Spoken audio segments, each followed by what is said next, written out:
Toi aussi, tu veux passer de cet éclairage classique là à un éclairage beaucoup plus professionnel comme celui-là? Alors reste jusqu'à la fin de la vidéo, on va décortiquer ensemble comment j'ai fait pour avoir ce résultat là. Ok, donc avant de commencer, il faut savoir que l'éclairage dans une vidéo c'est hyper important à tel point que le spectateur il peut aimer ou même ne pas aimer du tout une vidéo.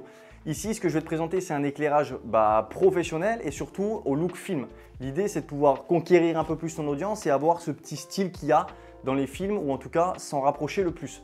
Donc pour ça, très simple, en termes de caméra, j'ai positionné ma caméra sur un trépied classique. Ici, on est sur le Lumix S5 II.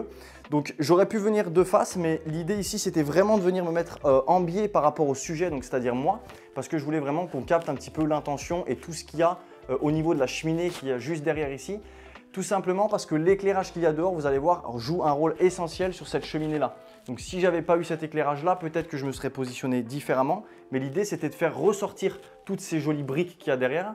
Donc c'est pour ça que je suis venu positionner ma caméra, je dirais à, je sais pas, peut-être 60 degrés par rapport au sujet, donc c'est-à-dire par rapport à moi. Ok, donc maintenant qu'on a vu la caméra et le plan de caméra que j'ai utilisé, on va se pencher sur l'éclairage. Donc on va commencer très classique avec la Neuer CB60. Donc ici, c'est une lampe qui est en degrés Kelvin fixe, elle est à 5600 degrés Kelvin. Donc pourquoi je reste sur 5600 degrés Kelvin? C'est tout simplement pour conserver les tons de peau, ça m'évite de les retoucher et tout en post-prod.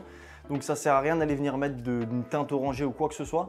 L'idée ici, c'était d'utiliser le diffuseur qu'il y a dessus. Et pour diffuser encore plus la lumière, malgré qu'il y a un effet quand même assez cool avec le diffuseur qui est de chez Neuer, j'ai rajouté dessus un gros diffuseur de 1 m sur 1 m 50. Donc ça me permet en fait, comme je suis installé ici, de venir diffuser la lumière beaucoup plus, que ça soit beaucoup plus intense et d'avoir une lumière beaucoup plus douce sur mon visage. Ça, c'est vraiment ce que je recherchais. Deuxième éclairage, là, ça va être un éclairage que j'ai fait de dehors. Donc l'intérêt en fait, c'est de venir éclairer la cheminée qu'il y a ici, donc la cheminée qui est en arrière-plan sur la vidéo principale.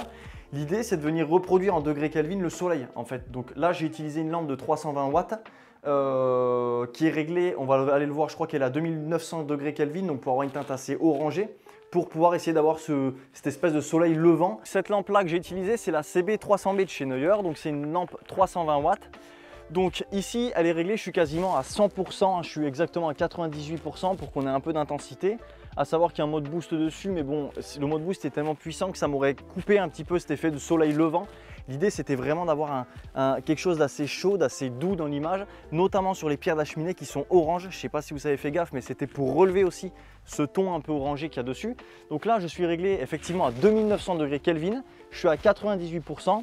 J'ai fait en sorte d'avoir mon trépied, quand même ma lampe qui est assez haute et redirigée toujours un petit peu vers le bas parce que le soleil, il est rarement à hauteur de fenêtre. Donc l'idée, c'était vraiment de venir appuyer du haut pour avoir des ombres qui se mettent un peu plus au sol qu'en l'air par exemple. Petit détail ici, donc j'ai juste volontairement, donc j'avais le volet ouvert, j'ai volontairement fermé le volet tout simplement parce que si je le laisse ouvert, ça coupe cet effet là de lever de soleil, j'ai trop de lumière qui arrive en fait. Donc l'idée c'était vraiment d'avoir un petit cadre de lumière pour pouvoir éclairer avec ma lumière artificielle. Donc voilà, c'est à peu près tout pour ce côté-là. Maintenant, on va passer à l'intérieur parce qu'il reste une petite lampe d'appoint qui va jouer un rôle essentiel. Plus, vous allez voir le négatif fil. Ok, donc dernier point, dernier éclairage qui est tout aussi important. Ici, j'ai utilisé le tube de chez Neuer, le TL60. Donc en gros, l'idée, c'était vraiment d'avoir une petite source lumineuse de couleur bleue qui reflète un petit peu sur le carrelage. Pourquoi? Parce que qui dit soleil levant orangé, forcément dit contraste. Et dans les looks hollywoodiens, les films hollywoodiens et tout, on utilise beaucoup de contraste, notamment sur la roue chromatique. Et généralement, on essaye d'inverser, d'aller chercher à l'opposé des couleurs.